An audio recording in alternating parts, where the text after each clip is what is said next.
नमस्कार दोस्तों, हमारे चैनल में आप सबों का बहुत बहुत स्वागत है। दोस्तों, कई बार किसी की बरसों की अच्छाई को हम उसके एक पल की बुराई के आगे भुला देते हैं। आज हम इसी संदर्भ में एक छोटी सी प्रेरक कहानी सुनाने वाले हैं। बहुत ही अच्छी और शिक्षाप्रद कहानी है, इसलिए इस कहानी को बिना स्किप किए अंत तक जरूर सुनिए और कहानी पसंद आए तो वीडियो को लाइक, शेयर और सब्सक्राइब करना ना भूलें।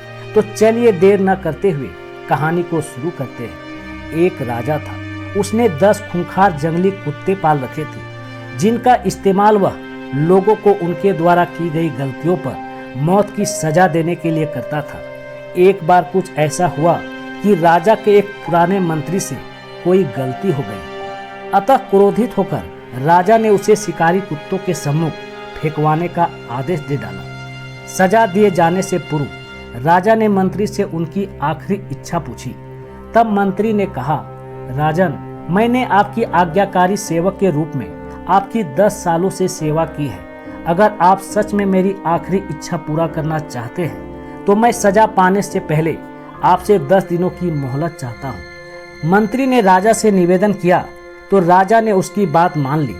10 दिन बाद राजा के सैनिक मंत्री को पकड़कर ले आए और राजा का इशारा पाते ही उसे खूंखार कुत्तों के सामने फेंक दिया।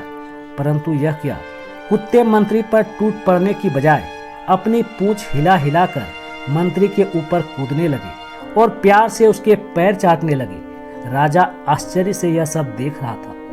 उसने मन ही मन सोचा कि आखिर इन खूंखार कुत्तों को क्या हो गया है, वे इस तरह क्यों व्यवहार कर रहे हैं। आखिरकार राजा से रहा नहीं गया तो उसने मंत्री से पूछा, ये क्या हो रहा है? ये कुत्ते तुम्हें काटने की बजाय तुम्हारे साथ क्यों खेल रहे हैं?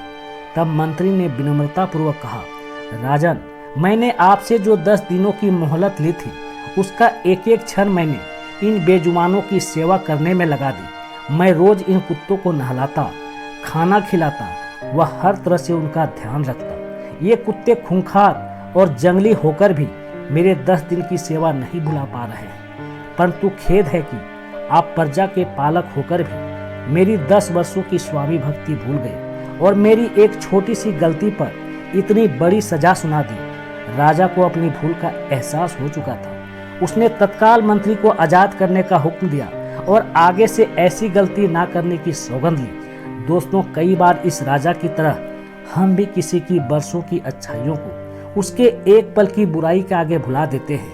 यह कहानी हमें क्षमाशील होना सिखाती है।